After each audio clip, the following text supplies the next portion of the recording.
আমি যখন প্রথমবার বলেছি আচারি চিকেন রান্না করব তখন শুনে আমার হাজবেন্ড নাক সিট করছিল। চিকেন, সেটাও আবার আচারি ফ্লেভারে! কিন্তু রান্নার পর গন্ধেই সব ভুলে গেল। আর ভুলবেই বা না কেন, এর স্বাদই যেমন। লখনউয়ের বিখ্যাত আচারি চিকেনের কথা বলছি। এটি একটি সুগন্ধি টক ঝাল মশলাদার রান্না, যা আচারি মশলা দিয়ে তৈরি করা হয়। আর আমি কিন্তু এখানে প্রথমেই সেই মশলাটাই তৈরি করে নিচ্ছি। 1 চা চামচ করে মৌরি, সরিষা এবং কালো জিরা নিয়েছি। 1/2 চা চামচ করে মেথি এবং জিরা, সেই সাথে 2-3টি শুকনো মরিচ নিয়ে ভালো করে টেলে পাটাই শুকনো শুকনো করে বেটে নিয়েছি। এখন চিকেনের সাথে পর্যাপ্ত পরিমাণে লবণ এবং অন্যান্য মশলা অ্যাড করেছি। সেই সাথে দিয়েছি 50 গ্রামের মতো টক দই এবং দিয়েছি আদা, রসুন এবং পেঁয়াজ বাটা। আর বানিয়ে রাখা মশলাটা থেকে অর্ধেক মশলা দিয়ে ম্যারিনেট করে রেখে দেবো 1 ঘন্টার জন্য। আচারি চিকেন নামকরণ হওয়ার কারণ, এই রান্নায় ভারতীয় আচার তৈরির সাধারণ মশলাগুলো ব্যবহার করা হয়। এদিকে আমি একটি প্যানে সরিষার তেল ঢেলে নিয়েছি।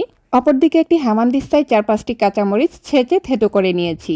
গরম তেলে ছেঁচা কাঁচামরিচ এবং 2 চা চামচ জলপাইয়ের আচার ফোড়ন দিয়ে সেখানে ম্যারিনেট করে রাখা মাংসটা দিয়ে নিয়েছি। কতক্ষণ কষিয়ে সেখানে 2টো টমেটো ব্লেন্ড করে দিয়ে দিচ্ছি। আচারি চিকেন উত্তর ভারতের একটি প্রথাগত খাবার, যা মুঘল আমলের রান্নার শৈলী থেকে অনুপ্রাণিত বলে মনে করা হয়। আচারি চিকেন রান্নার সময় এর গন্ধে চারপাশ এতটাই মোমো করে যে কারো জিভে পানি আসতে বাধ্য। এখানে আমি অল্প পানি ব্যবহার করব। যে পাত্রে ম্যারিনেট করেছিলাম সেই পাত্রটা ধুয়ে সেই পানিটাই আমি এখানে ব্যবহার করব। মাংসটা কষে যখন এই অবস্থায় আসবে, তখন বাকি আচারের মশলাটা উপরে ছড়িয়ে ছিটিয়ে দিতে হবে। আমি জানি এই পর্যায়ে আশেপাশে সবার ঘরে খবর হয়ে গেছে যে আমার ঘরে কি হচ্ছে। আর চিকেনটা এরকম কষানোই থাকবে, কারণ ধিমি আঁচে কষিয়ে রান্না করাটা লখনউ স্বাদের একটি বিশেষ ঘরানা। এই রেসিপিটি নান, রুটি কিংবা পোলাওর সাথে দারুণ মানায়।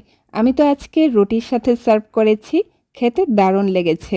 নানান দেশের রেসিপি ট্রাই করার লিস্টে এবার আমি লখনউয়ের বিখ্যাত আচারি চিকেনের স্বাদটাও গ্রহণ করে নিলাম। তো আপনি কবে নিচ্ছেন এই লোভনীয় চিকেনের স্বাদ? মিস করবেন না কিন্তু। রেসিপিটি ভালো লাগলে লাইক, কমেন্ট এবং শেয়ার করে উৎসাহ দিবেন। আর টক ঝাল স্বাদের এই চিকেন খেতে খেতে ট্রায়ো বাইটস এন্ড ট্রিপসের পক্ষ থেকে সবাইকে ধন্যবাদ জানিয়ে আজকের মতো এখানেই বিদায় নিচ্ছি।